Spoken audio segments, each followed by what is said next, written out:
What's up, guys? All right, Dr. Chris Park here. Let's talk a little bit. I had a patient that we were discussing methamphetamine addiction and triggers for relapse. And a big one was just kind of this overwhelming depression, the sense of futility,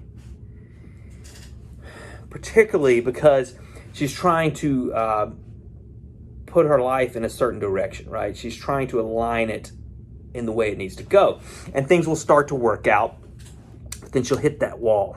Something is going to happen and she'll have a setback and it frustrates her. And so she just kind of gives in to the frustration, the depression, the feeling of inadequacy, the feeling that she's never going to pull through, and she escapes momentarily. Now, she's not a daily user because we've kind of worked and broken some of that habit, right? But there's still this cycle of depression, this cycle of, what I call this nihilism. To me, it's like a nihilism. It's this almost this giving up of hope.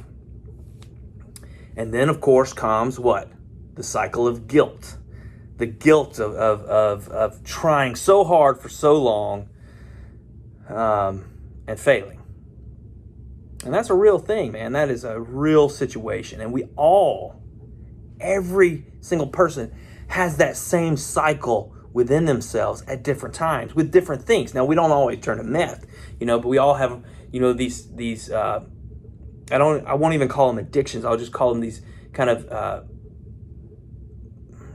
habits or just things that we do that's not healthy for us, and that we often turn to when things aren't going our way.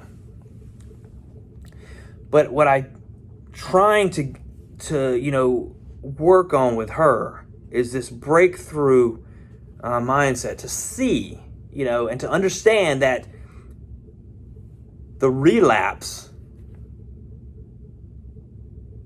becomes the barrier that will not be passed. And what I mean is, when you're going through life, you're going to hit, stumbling block. You're going to come to something, some kind of wall, something that is in your way of where you're trying to get. But if you're not sober, you're not going to get through. But if you are sober, then you have that chance to get to the other side. Now, this could be job opportunities. This could be relationship dynamics. This could be, your spiritual path or whatever. But, if you're not sober, and that's why a lot of folks, who feel like they need marijuana to relax or whatever, when they're recovering, I just try to encourage them not to go down that road, right? A lot of folks say, well, I can do this, I can take this, it's not a big deal for me. But I have people, if you're on parole and you're at risk to going back to jail, but you're smoking pot, you've got an addiction, my friend, okay? It's a problem. It's a problem. And my point is not, so I don't want you to misunderstand. I am not talking about marijuana, and I'm not talking about meth. I'm talking about the choices we make when things get difficult, and in having a long view of where we want to be. You know what I'm saying? Because there's little things we do that make it almost impossible to get to where we want to be. But if we're doing the little things right, then when the problems come up, we can get by. We can get around them. It doesn't mean it's going to happen overnight. It doesn't mean we're going to be financially successful or whatever.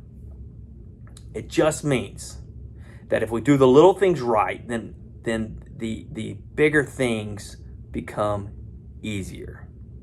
Not easy, but easier. But if we do the little things wrong, forget about it. All right, guys. Man, I hope y'all have a great day. Do something positive. Where's my coffee? I don't know. All right, peace.